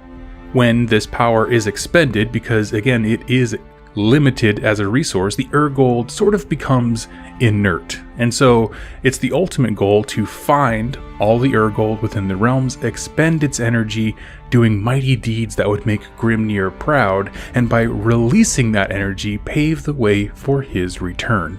Now, I started with Urgold because, honestly, I think it actually is the main character in this story. Yes, it's about rats and dwarves, Skaven and Dwarden, but really, it's the value and significance of Urgold that's on the line here. This one physical material is the Fyreslayers' sole religious connection, how they measure their worth, what they spend their lives seeking and preserving. In short, it represents a massive amount of Fyreslayer values and worldview. They're so connected to this one resource. So keep that in mind when all of a sudden you see other races eating it, or in any way using Urgold energy. It is like the ultimate affront to their values. It'll enrage any Fyreslayer to the core in a way that no other taunt or insult could, because this material is their whole purpose in this world. But with the stakes set, let's talk more about the actual story. And this one is unique to the lore bits we've covered before because it's not really about a single event, but a sweeping problem across all Fyreslayer holds. Skaven and Dwarden have been bitter enemies since time immemorial. So let's explore both just a bit here and try to create armies and a scenario that can reflect the ingenious and mad Skaven trying to invade and annihilate a Fyreslayer magma hold. And we'll kick it off with the Fyreslayers. Yeah, it's their book after all, it's their story. This is a patriarchal society that is based from the ground up to find Urgold and use it in battle. A magma hold is a term for any given Fyreslayer fortress. These are largely underground facilities that use natural formations and lava flows to create near impenetrable defenses. With a magma hold, there are maybe dozens or hundreds of Dwarden families within it living in community and trying to carve out a home within the mortal realms. They sell their services off as warriors, acting as the main form of income for each magma hold. And they kind of have a range of customer bases depending on, we'll say, the morality of the Runefather in charge. Some are more dubious and they're happy to work with Chaos factions as straight mercenaries, even though they don't like it. However, others are a little bit more on the, we'll say, Order side and only want to assist the Pantheon or the greater Grand Alliance of Order. Again, I can't stress enough, even though it might seem like a huge break from traditional dwarves from the old world, the Dwarden Age of Sigmar, the Fyreslayers specifically, there's that primary mission of reconstructing Grimnir, and they will do anything that they can, emphasis on anything, to achieve it. Now, we don't have a lot of physical detail to a magma hold, which is notable because it's the place where these stories are going down, but there's a bit we do know about them. As said before, these are massive cities that are built underground or into a mountain or a volcano, and so that's the kind of environment that we're going to be talking about, right? Largely dark, possibly claustrophobic, although dwarves do have these big, chambers within mountains and that kind of stuff. Lots of lava, rocks, that kind of thing. Within each magma hold, you have a few locations that you might want to use as the battleground for your fight. For example, each of them has a massive forge, and that cannot be overstated. A place where Urgold is forged into runes of power and weapons and made into religious iconography and all these things. They really revere the forge as a place of power. There is also a vault. See, the key type weapon, when we look at the Runefather model and also in all the artwork, he's the patriarchal leader of the Fyreslayers, that thing he's carrying is the literal key to a vault that holds their magma holds Urgold. Which I imagine if you wanted a location to be the absolute last stand, they'd stop and they would defend this place to their last breath. So keep that in mind. Obviously, like I said, everything is about Urgold, so the last thing that you would ever do is let your enemies into your vault of it. Now, there would also be several shrines or temples to Grimnir scattered around because we have all these households of masons and craftsmen, and I think it's completely reasonable that we'd see several locations offering praise or worship to Grimnir. The Fyreslayers themselves are always at the ready to defend their homes. The Age of Chaos proved that even the hidden and fortified magma holds are no guarantee of safety in the mortal realms, and so they have vigilant defenders looking for holes, portals, gateways, weaknesses, whatever they can find. And that's about as detailed as we can really get, because the story isn't really tied to a single lodge, meaning a single group of Fyreslayers, but rather all of them. This is a sweeping event that happened across the faction everywhere in the realms. And each Runefather will have their own kind of synchronicities that will pass onto their magma hold, so the size and shape and locations within are subject to change to an extent. Now, let's dig into some Skaven goodness. Yes. The Skaven are a Games Workshop race of ratmen defined by a few things. Endless numbers of bodies, conniving personalities, where they each see themselves as the greatest thing ever, as if the Great Horned Rat, which is their deity, chose them specifically for greatness, and everyone else is just in the way, so it doesn't matter if they backstab or anything like that to get to the top, because it's where they belong. But you have billions of things that think this way. They're also defined by technology, and this is more an aesthetic thing with the models. The Skaven are incredibly crafty and ingenious in creating all manner of horrifying technology.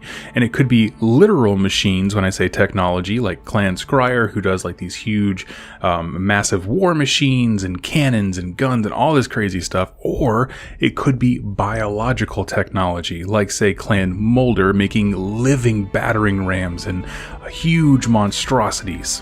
Could also be something like chemical or bioweapon technology, which is kind of the heart and soul of Clan Pestilence, using poisons and stuff like that to just absolutely decimate their enemies. Each of these branches of thought have billions of Skaven pursuing them, from lowly slaves to high-ranking leaders. Each one of the trillions of Skaven in existence see themselves as the best and the brightest and will take any chance to backstab the person in charge to assume their, in their mind, rightful place. And I'll go more into Skaven society when we cover a lore bit from their book, but what's important for this story is that they have the means to get into magma holds like no one else. You see, they have these inventions like gnaw holes, allowing them to bore through reality itself, huge drills to cut through rock, acids to turn minerals into liquid, and hulking beasts to move boulders and obstacles. So there really isn't a wonder as to why, these little vermin are the bane of the Fyreslayer world. They just have an inordinate number of ways to get into the magma hold. Specifically though, this story has to do with a wide-ranging assault on magma holds, which are broadly given one term, the Pyre War. And I can easily see a huge Grand Alliance Chaos armies, basically in the Age of Chaos, walking up to a magma hold, seeing how hard it is to get in there, and some warlord delegates its eradication to a Skaven warlord. And at least during the Age of Chaos, when, Chaos armies were just meandering around whatever they wanted to do. Because the other factions within Grand Alliance Chaos that might be working together don't have the necessary equipment or manpower, and we don't really like the Skaven, so just throw the rats at them. Now, at some point in these battles, the Skaven learned something they were never meant to, and that is that Urgold is a closely kept secret of the Fyreslayers, because they don't want people to know that there's a secondary mission behind everything they do. So, to feed this many rats as they're doing these huge attacks, they will often eat the weak or the dead, both amongst themselves and, of course, their enemy. And so they started to feast on their victims, only to find that eating the ones with, weird gold stuff sticking out of them gave them a little bit of a boost. Now, I can't say it supercharges Skaven as much as it does Fyreslayers. It says really clearly they still prefer Warpstone, so I'm not sure what the comparison is as far as what it does to the body, but it's enough of a boost to make it a priority in killing, and enough for the Fyreslayers to be horrified at the prospect. Eating your neighbor is bad enough. Again, these are family-based communities of magma holds, of families that have been linked together for centuries, so that's already one huge emotional toll, but eating him and desecrating a piece of your god and crapping them both out is probably the highest insult that one can offer. Overall, I love this kind of story, and it seems like prime ground for a campaign, right? You have an attacker, you have a defender. The different games could be the defender getting pushed back and back further. Not to mention the Duarden versus Skaven fight is just epic and frankly timeless, right? The forces at play are so interesting. Elite, honorable, and family-based Fyreslayers seeking a holy mission to reconstitute their god through an endless hunt. And on the flip side, the Skaven being duplicitous and backstabbing, no regard for family or kin, seeking simply dominance and the destruction of all enemies. And so now that we've set the stage for this conflict and talked a bit about why it's so cool, let's explore bringing it to the tabletop, starting with the armies. Honestly, this is the most wide open piece of lore we've covered so far, right? This bit represents any and all Fyreslayer lodges, as well as any force of Skaven that want to get into the magma hold for several reasons. You can really have any combination of units, sub-factions, but here's a few things to keep in mind when you're doing your list building. The Runefather would want to be the one at the head of his defenses. Yes, it is true that the Skaven could be attacking while he is out, but the idea of having the head of the lodge, the father and ruler at the forefront, is so epic, it's so Duarden-y, you know what I mean? Just having that leader at the forefront, the patriarch of the magma hold right there in the front. Beyond that, kinda just take whatever you want. Of course, the Rune sons, his children, the Runefather, would be there trying to put on huge displays of epic grandeur and battle prowess and leadership, because they ultimately are in competition with one another to become the next Runefather. So keep that in mind. There's just some stuff that naturally, if a magma hold was on the brink of destruction, its leadership would be there, represented, ready to fight. Now, as for the Skaven, when you build your list, try to remember what their goal is. And this is one where I can't really give you a detailed thing. I would say really think about what kind of army you want to bring to the table, what the backstory is for your Skaven, and how would they get into a magma hold, right? So any smart Skaven warlord or Greyseer would hire all manner of clans to achieve this. All the clans work together, they sell and trade services. Maybe they hire Clan Scryer to bring some Storm Fiends so they can drill in to the magma hold. They could also hire Clan Molder using brute force and a hell pit abominations to tear rocks apart and just dig like rats do. The point is, think about how your armies would enter the magma hold, right? Because that's the force that's going there. They have to puncture in. And keeping their ability to enter the magma hold is just one part, because once you're in, you need bodies to take it. And so thinking of forces that will overrun the hold are also important. Now, if you are doing this as a campaign thing, I could really see a really cool campaign where the Fyreslayer player is using a consistent army, like this, generally speaking, the same troops and that kind of thing in general. But the Skaven player has, a force meant to burrow initially into the magma hold, and then maybe in the next battle round, okay, the drill guys have gone off to the side, and now it's the flood of rats. And so each mission, if you are doing a campaign, can reflect different parts of the Skaven army doing their specific role. I guess what I'm thinking of, it's kind of a mixed army and a big bag of stuff to get into, right? You have masses to swarm the Fyreslayer force once you get in there. And so making a backstory for your warlord and taking whatever support heroes you want and how they would achieve that is really important. However, with the armies chosen, let's talk battle plans. Now, I want to be clear at the front here that this blurb represents holds all across the realms. Some holds survive, others fall. It's up to you. Not only that, but the means of attack can vary as well. The point is, I can't make one battle plan to represent all these different wars. I just can't, all right? So I'm going to pick one and just kind of walk through what I think is cool about it, but I encourage you to go over to the open war generator and just create some of your own. And I'm always advocating keeping things simple. And if you're like me, you are looking for existing battle plans that we can modify or build on. It's just nice to have something in print for everyone to reference. And it's super convenient that in the Fyreslayer battle tome, there's a really good one. I'll throw it up on the screen here, but it's a Fyreslayer army defending a gateway into a city, which we can modify for our story, which could just as easily be them defending the door to their Gold vault, or some chamber within the magma hold. Maybe they're being pushed backwards or something like that. And what's cool about this is every Fyreslayer hero gets an artifact, right? Because if the enemy has destroyed enough of the magma hold to be at the gates of their Gold reserves, they are not going to hold anything back. This is a die or do situation, and they need to get the Skaven out of there. In addition to that, there's also like a weather mechanic that gives small debuffs to the invader, which can be re-rolled. So if the Skaven player doesn't want to have to suffer those effects, but every time they re-roll it, the Fyreslayer player gets an extra command point, which is an interesting idea. So kind of have a look at that. It's a very cool thing. If you have a Fyreslayer book, crack it open and take a good look at it. Now, another thing you might want to consider that I do highly recommend is the Battle for Elixia campaign system that came out in the General's Handbook 2019. In it, there's a depiction of a Stormcast Eternal army basically fighting to keep a city safe, and it's a small 3-mission campaign meant to be fast and brutal.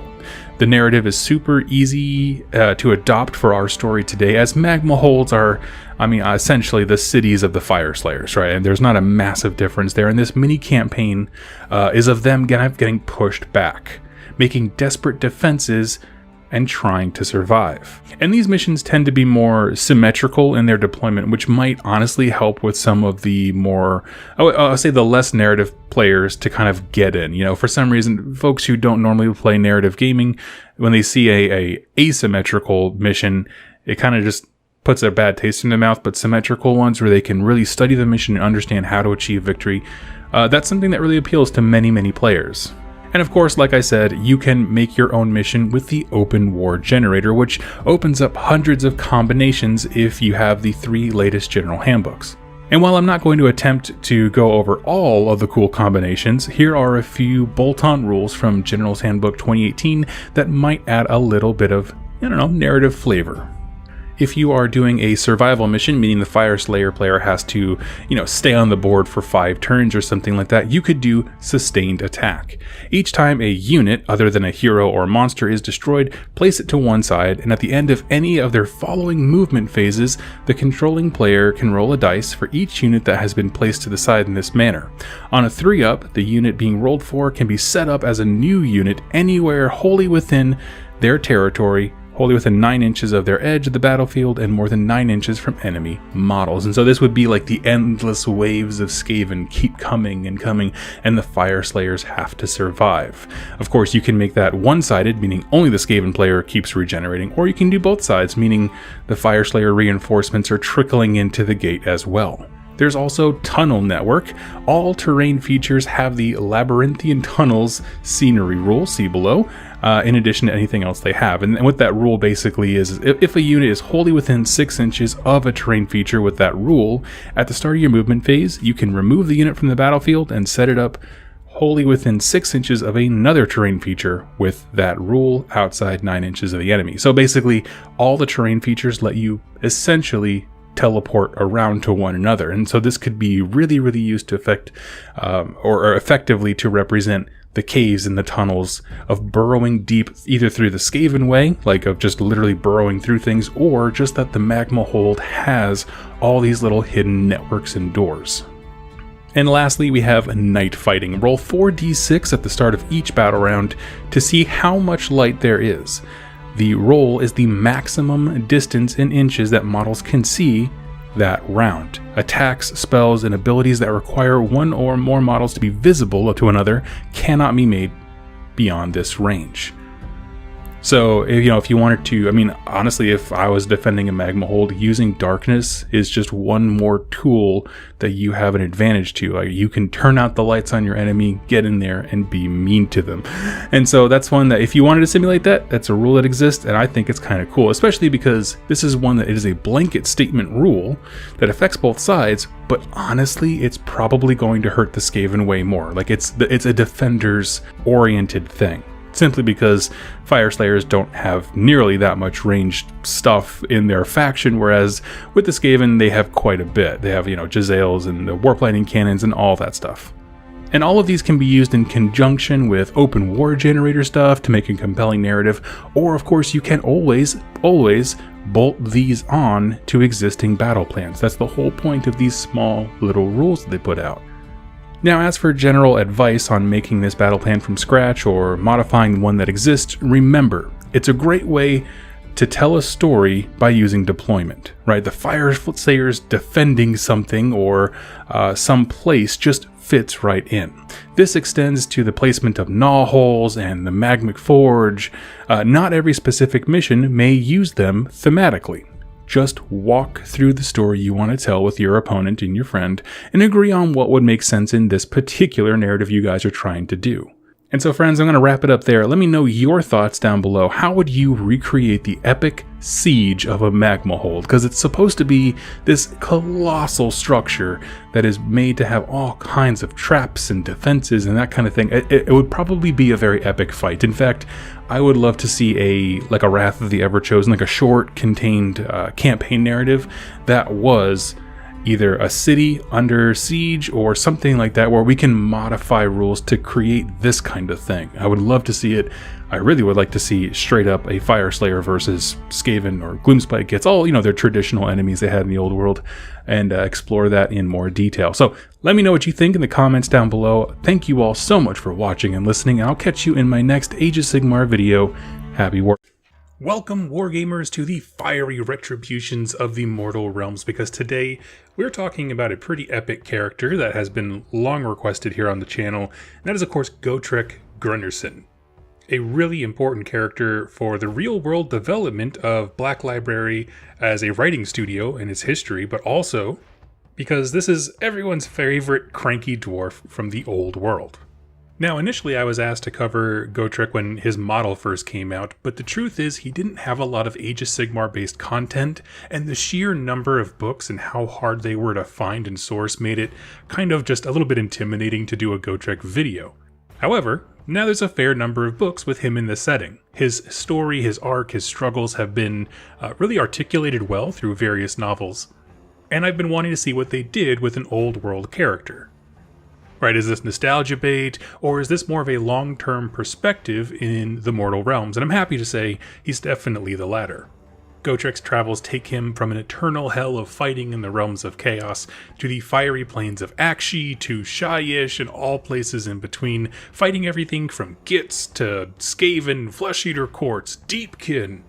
And so today we are going to reintroduce ourselves to Gotrek, specifically his place in the mortal realms ecosystem, how he got here, and what he's been up to lately. And I'm going to put this here, spoiler alert. I'm going to painfully abbreviate for those of you who love these books, the content of them to kind of get our broad strokes. I'm not going on a play-by-play on each story. Really what I want to do in this video is introduce Gotrek as a character and what his personal struggles are in this setting. So we're going to yada yada a bit of the books, but I am going to give minor spoilers, at least for some of the content. And we'll end, as always, with why is this character cool? Why was he worth bringing forward, and did they deliver on that? For those of you who are new to Age of Sigmar, Gotrek Garnison is a dwarf who was very popular in a line of Black Library novels that supported Warhammer fantasy battles, the fantasy game that Age of Sigmar was born out of. And there are a whole bunch of different books, many detailing the adventures and misadventures of Gotrek and his human friend Felix.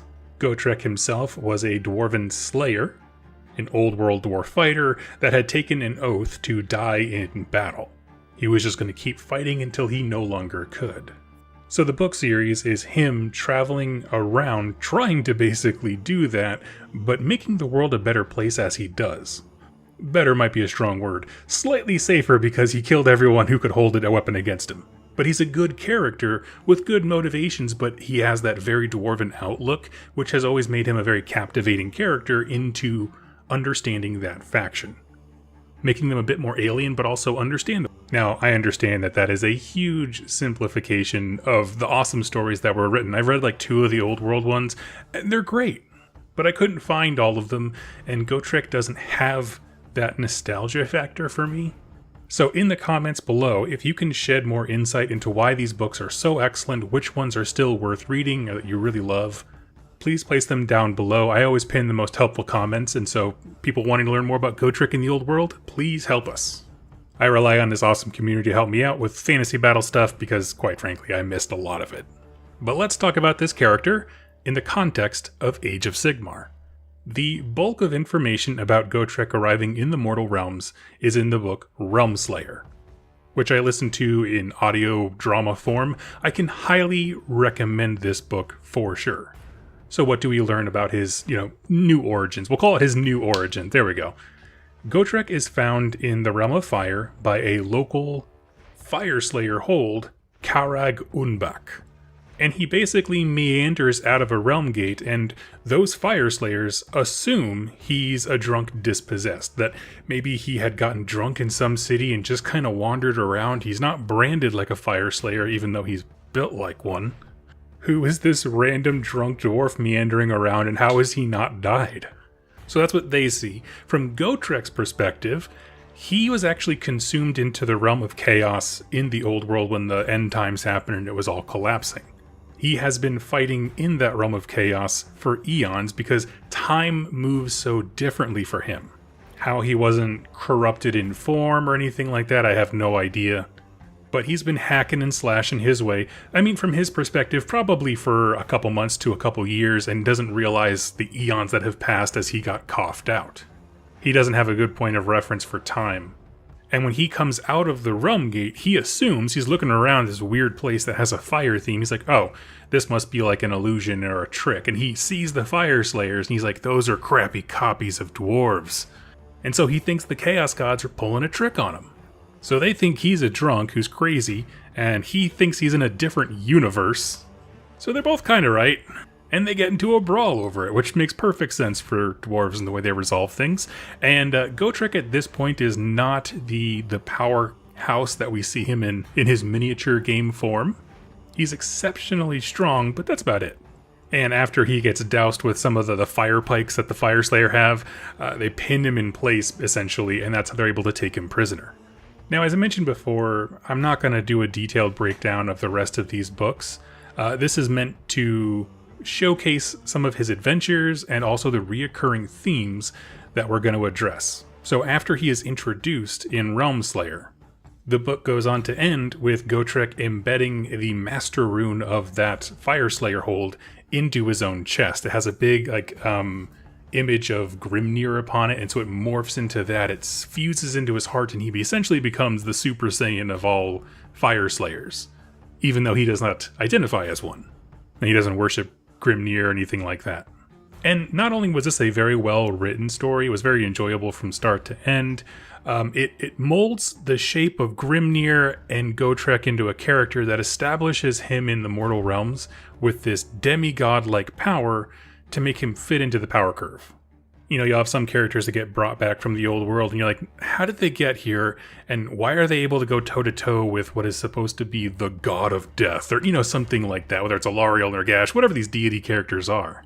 And their explanation was pretty great. It's like we already have a built-in narrative for how the Dwarden here accumulate power or whatever, and we just magnified that and poured it all into a great old world character who would exemplify those qualities.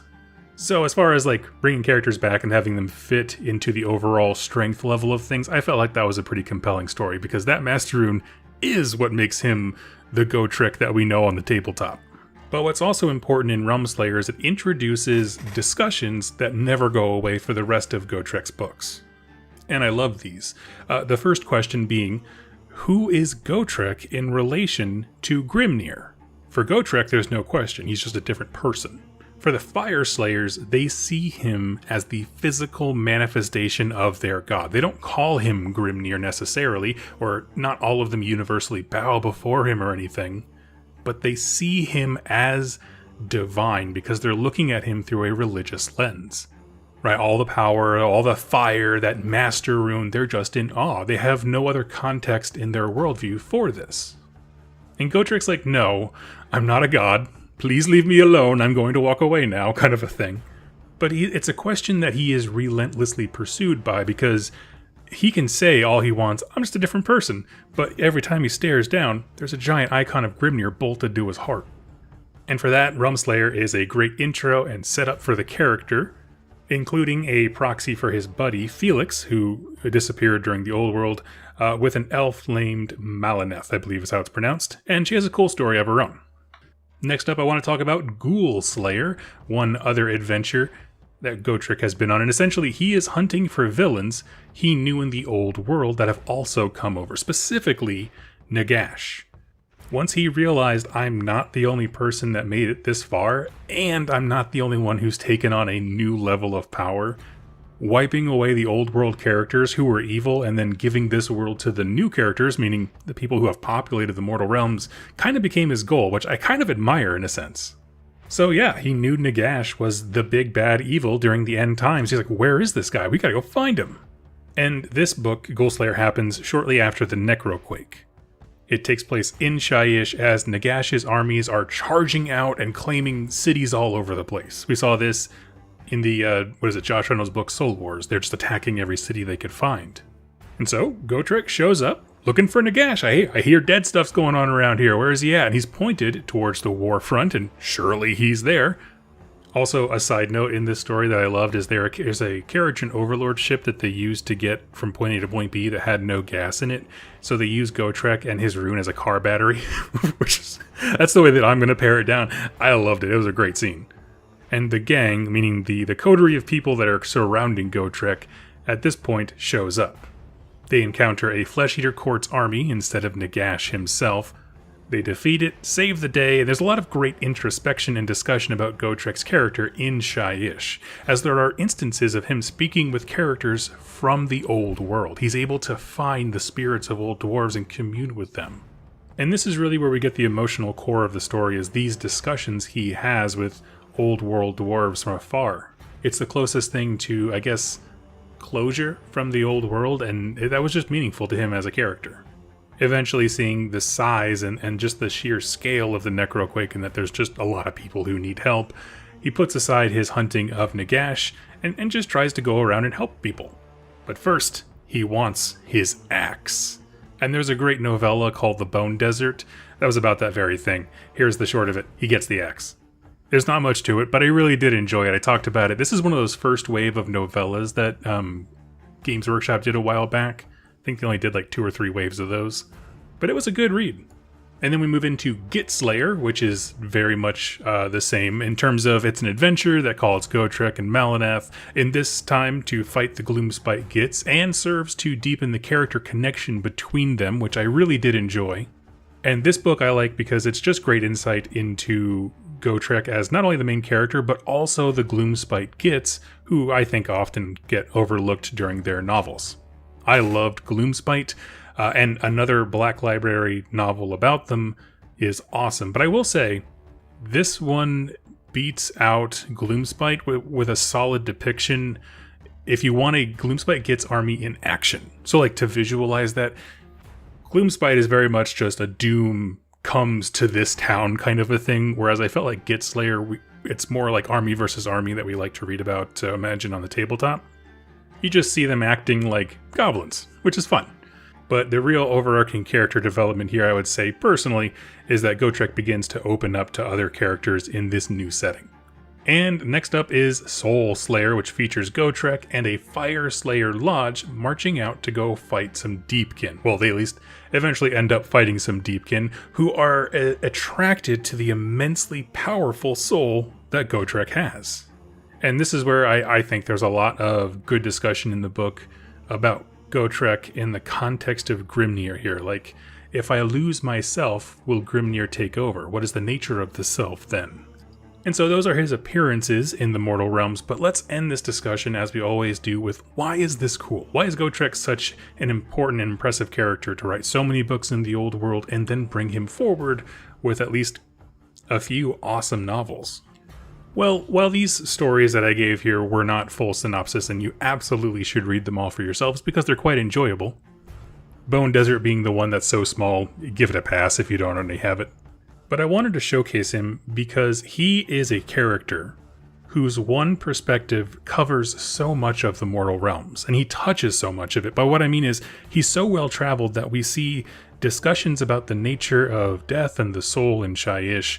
We see matters of deity-level conversations with Fyreslayers in Akshi. He has a fate that he doesn't understand, but by him traveling to unravel his own personal mystery, we are given these fantastic on-the-ground insights into the Mortal Realms. And honestly, I think that's what he brought to the old world as well. Like I said, I read 2 of the older books, and that's what I felt like. He comes to a place, they have an adventure, he has a character arc, there's some growth, there's some change, some awesome epic fight scenes, and then I get to see another part of the world in the next book. Sure, there's an overarching narrative of consequences that follow him or whatever, but on the whole, it's an adventure series where we get to see the world from somebody else's eyes. And he's such an interesting and likable character who has his own, like I said, his own internal, the nature of me kind of conversations, that he's a very fun person to follow. Meaning that he is, if nothing else, a wonderful narrative vehicle for touring the Mortal Realms. You could have a book about him in a realm with any faction as his enemy, and you could probably write a pretty compelling story for it. But rather than his adventures, let's step back and talk about the character for a bit.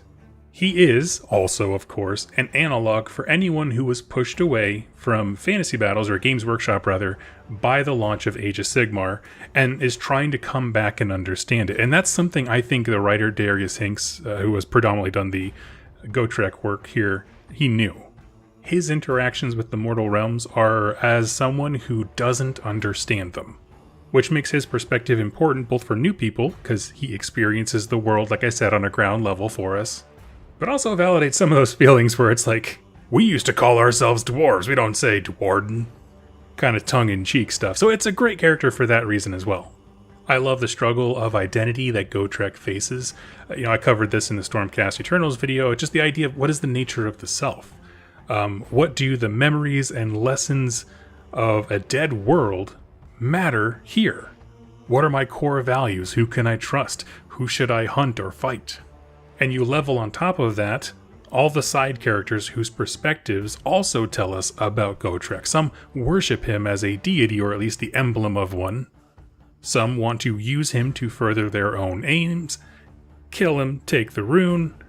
Others want to establish him as a military and, like I said, a political icon, something like that. And it makes him compelling, because I love learning more about him from everybody else perceiving him.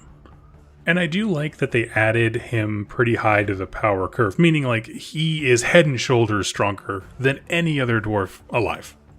I do not think after he put the rune in, the trick that they used to capture him initially would have ever worked. Go watch any battle report with Gotrek in it. Which is wonderful, because he feels like he needed to be. He is a standout character, and they gave him a great narrative reason to stand out, but also have a foot in the door with the lore of the Mortal Realms. He is inextricably linked somehow to Grimnir. Now here is what I would love. I'm going to close out this video with my own personal headcanon, right? Something I would love to see for the story of Gotrek.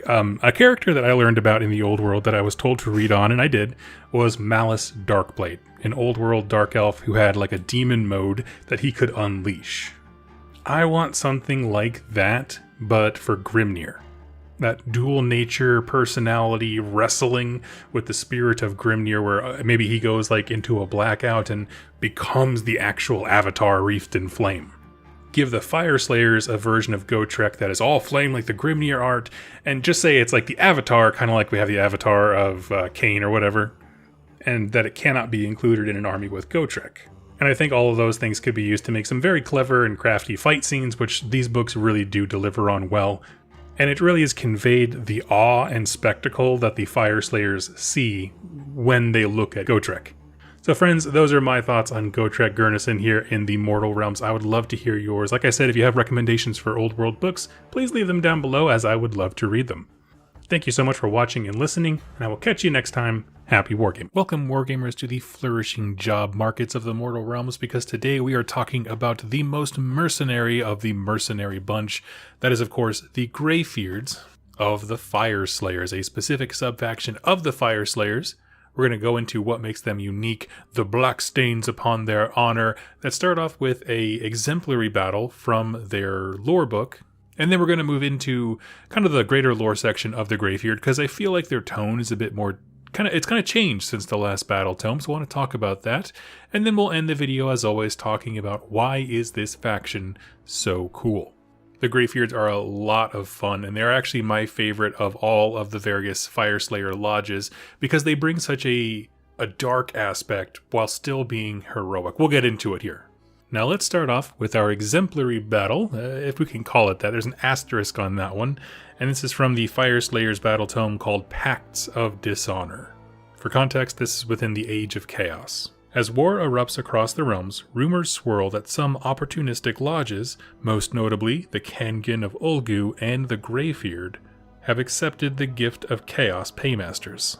They are alleged to have partaken in the destruction of a number of settlements, with Kangan accused of aiding Slaaneshi warbands in the sacking of a Cainite stronghold, but neither lodge will ever admit to their involvement, but will forever remain a stain upon their honor. Now, for those of you who are new or didn't see it added, the Caengan, Caengan, is another lodge that was kind of added in this book. They have a really cool looking paint scheme where half their beard is orange, the other half is black and like soot. And they're shouted out to have worked with Slaanesh forces, but the Greybeard are listed here too. And there are better battle stories, like specifically, but I thought that this was a great place to start because it really sets the tone for this subfaction. So here we have an example of a quote-unquote good guy army, the Fyreslayers, working for the bad guys. How does this happen? Well, if you're new to AOS, you probably need some context here. The Fyreslayers' primary mission, above anything else in general, no matter what lodge they're a part of, is to get all the pieces of their deity, Grimnir, together again. I have a dedicated lore video series for the Fyreslayers that goes into his story. Essentially, he was shattered into a bajillion little pieces that look like gold. It's called Gold. Has a spirit of the divine, or a part of the divine, in its essence. And their job is they sell themselves out as mercenaries to acquire gold, but not for greed reasons, rather to put their deity back together. They can do this by turning that gold, the Gold, into runes, Putting it in their skin, they release the power of Grimnir on the battlefield, and with that, it's released from the metal, and somewhere, theoretically, Grimnir is like recoalescing. And so that is the primary mission that drives every Fyreslayer. Obtain Urgold by any means necessary. However, there's a lot of ways that you can go about doing this, and a lot of opinions on how you achieve this goal. Sort of the antithesis of the Greyfeared is the Vostarg Lodge. They are the largest, most successful Fyreslayer lodge, and they do this by hiring themselves out at a reasonable rate, but very often to other forces. Specifically, they work really well with anyone on the force of the Order. They get along real well because not only do they offer their services freely for expeditions, Dawnbringer crusades, whatever. By freely, I mean they're still getting paid, but they are available at all times. And everybody loves them. On the opposite end, you have the Greyfeared, who still do the same thing mechanically. They offer their services as warriors, but the mercenary aspect of their lifestyle is far more emphasized than the noble warrior aspect. That is to say, the Vostarg care, when Grimnir does come back, how they got him back. Were they honorable people, honorable warriors, that kind of thing. Whereas the Greyfeared do not care about that. All they care about is getting him back. And so we talk about our exemplary battle. They went full merc in terms of they're willing to work for literally anybody. Chaos factions, whatever. We'll do it. The gold has to be good. In fact, there is a great story about a Greyfeared warband turning on the forces of Order for a perceived non-payment. And we can read all about that in Forbidden Power. It's in a campaign expansion. I did a little series here on the channel about it. But in there, just to give you a little bit, the Fyreslayer contingent that was working with the defense of the city of Lethis betrayed them and let the enemy into the gates because they didn't feel as though they were getting paid enough. Where at this point, honor's out of the equation. There is money in my pocket or there is not. That is how the Greyfeared do. Now, there's some really cool things about them. To aid in this mercenary life, there's a few things that are unique about their culture. One is that their Magmahold, their major city, fort, home base, if you will, is a place called the Gateswold of Chamon. This is a massive underground structure. It's under a lava pit, and it has within it a cluster of realm gates. This is important because it means one of their unique abilities amongst the Fyreslayers is being able to spread their influence out far and wide. Now, there's not a comprehensive list of what realms they can get to. Remember, realm gates are not just A to B. Sometimes, some of them you can churn and kind of channel which direction they go. So they could have a massive amount of influence in terms of distances they can cover or places they can show up to be hired. And there are constantly troops moving in and out of these realm gates. And by that I mean, they will just form mercenary bands from households and send them out and be like, go find work, come back with a bunch of gold. But if they keep doing this over and over again, there's just this revolving door of war bands going out and accruing money.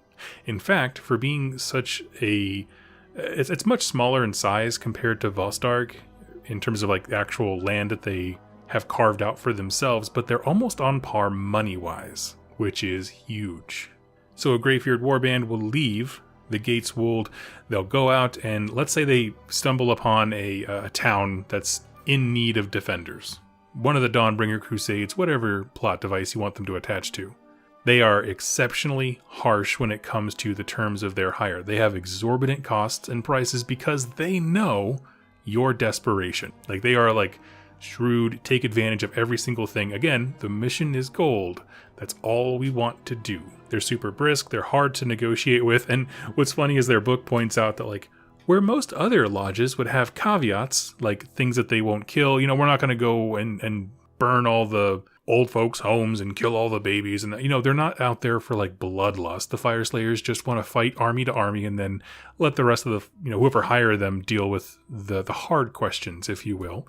The Greyfeards have no such issue. They're just oh, you want us to kill the old people and the babies? That you're going to want to be a premium platinum member, and we have that on sale for you right now. Everything is permissible provided you have the coin. Now, this puts them at stark odds with a lot of the other lodges who are Grimnir's going to care how we got him back in the end. And these guys are no, he's not. He's going to care that he's back and can get into fight. And when he does, we're going to be fighting next to them. These are just very different opinions. But that lifestyle, the constant mercenary work, it's actually made the Greyfjord very unique in a few other ways. For one, they don't actually carry a ton of Urgold with them. Other large-standing Fyreslayer armies will take, reserves, I guess you could say, from their vaults of their Magma Forge into battle so that people can replenish their runes and all that kind of stuff. They do not. They go out, they earn, they come back, and they resupply and re-equip, and they dump everything else off at home, and they go right back out carrying dang near nothing. Which, to be honest, is exactly how I adventure in games like Morrowind, Skyrim, that kind of thing. Dump everything at home, you got your weapon, you got a shield, you got some potions, let's go out, come back with more stuff. Very independent, very adventurous, like they will go and find opportunities, right? They'll search for cities, and then hope and or put them in a position where they need protectors and then sell their services. They do not really focus on forge work too much, meaning they're going to have, a fancy weapon here and there amongst their leaders, but as a people group, they don't emphasize the idea of smithing as much as they do the warrior. Certainly, the average Greyfjord fighter who goes out and earns Urgold and comes back with it is held in a little bit higher esteem than, say, someone who's working the smithy and forging runes. And the last little tidbit here is we know that there's something super weird about their history. Obviously, the story, exemplary battle we talked about, where it's very clearly stated they worked for Chaos at some point. The extent in which Greyfjord is involved in that is unknown. We know that in the Age of Sigmar, current lore, they've turned on the forces of order to serve death. They were hired by Lady Olander, or at least given a counter-offer by Lady Olander in Forbidden Power. Their current rune father is Huskar Grimnir, a mighty warrior who claims that he has killed every single kind of creature out there, which, in the era of the beast, is quite a claim indeed. And that's basically it for their lore, so let's start moving into why are the Greyfjord cool? Why do I like them so much? It's easy to say, I like complicated heroes. I like gray rather than, white and black when it comes to motivations and morality, but the Greyfjord are actually interesting for a few reasons. Because I'm not convinced they think they have done terribly wrong things. Because after Grimnir got shattered, all of the Fyreslayers, as they would now be known, universally were like, we need to do everything we can to get this together. We need to get every single piece of Urgold. This is a millennia-long mission. We need to start immediately. And if you walked into a room at work and gave a large, multi-year goop project to, 6 or 7 employees, they would all receive that very differently. Some would plan ahead and try to find ways to minimize the daily amount of work by chipping away at it over time in very nice even spaces. You'll get the procrastinators like myself who will wait several years and then be like, oh, that's due tomorrow. And then there's a whole bunch of people who are in between. To me, the Greyfjord are the people in between. They don't know where the end goal is. All they need to do is to go get more. That is their only mission. And it's a wholly divine mission. It is literally for their deities. And I think that there is this built-in sense of you took it too far when we said do anything to get Urgold. But also there's this sense of we will be proved right in the end. When Grimnir comes back, he will validate what we did to get him here. And the problem with that kind of mentality is that it really does unravel a whole lot of dark motivations. Because what is a Chaos Warlord if not one who hopes to be justified in the end? And obviously there's a lot of different motivations to be a Rune Father or a Chaos Warlord in this regard, but what I'm saying is that motivations for what we want to do are very complicated. In their mind, from their perspective, they are achieving the holy divine mission of reclaiming their deity. Nothing is higher in their entire worldview. And the way that they do that is by selling themselves out as mercenaries. And so you can get this kind of reverse judgment, right? Everyone else looks at them as being below them because they don't have stipulations in their contracts and they're super shady and they don't care who they work for. Meanwhile, the Greyfjord are looking down their nose at everyone else being like, you claim to do everything it takes to get Grimnir back, and look at you guys, you're turning down contracts left and right. And other Rune Lords like, yeah, this guy, he's clearly chaosy, he has a tentacle growing on his face, I'm not working for that guy. Greyfjord's like, then you're not really on board. Because as much as I love to have just a mercenary faction in general, it is really cool when they perceive what they are doing as holy and righteous and everyone else is scratching their heads. And when I say everyone else, I mean their own brothers and sisters are just standing there. Other Fyreslayers are like, what? Plus, as I mentioned before in other videos, I like when battle tomes have a faction that is mercenary focused. And it's hard because Fyreslayers, that's kind of their whole jam, right? They want to work and hire themselves out to anyone. It's the core part of what they do. So how do you make a mercenary faction in a mercenary army? Well, you do this. You have them work for anybody. You have them do what everybody else does, only more so. In this case, more so involves some very dubious employers. Also, I'm just going to throw this out there. The Path to Glory system for the Fyreslayers is the best one that's ever existed. And to me, it favors you being a Greyfeared player because nickel and dime that system. You accrue Urgold throughout their Path to Glory thing as like a separate resource to be able to use for special abilities and upgrades and stuff. And when it comes to that, like, Greyfeared is the meta gamer's sub-faction when you're playing Path to Glory. Make that paper. Earn that Urgold. Be super sketchy about it. Do whatever you want. Work for that Chaos Lord. Start an OnlyFans for your feet. But friends, I would love to hear your thoughts about the Greyfeared. What do you feel about them? What do you like about the mercenary side of things? I like complicated heroes, and for me, they're really great because they're not dishonorable. They honor their word. If they sign to a contract, they will die to the man doing it. The issue is not what they do, but who they are willing to work for. And when it gets into that kind of area, well, now you're just weighing what the overall mission of Grimnir coming back is, and very temporary work for this scrupulous character, and that's a matter of opinion. It gets real rough, but I understand the Greyfeared and the position that they are in. So I would love to hear your thoughts. Would you want to be a part of theirs or a different lodge? Let me know in the comments down below, as well as any future videos you would like to see, and I will catch you next time. Happy wargaming.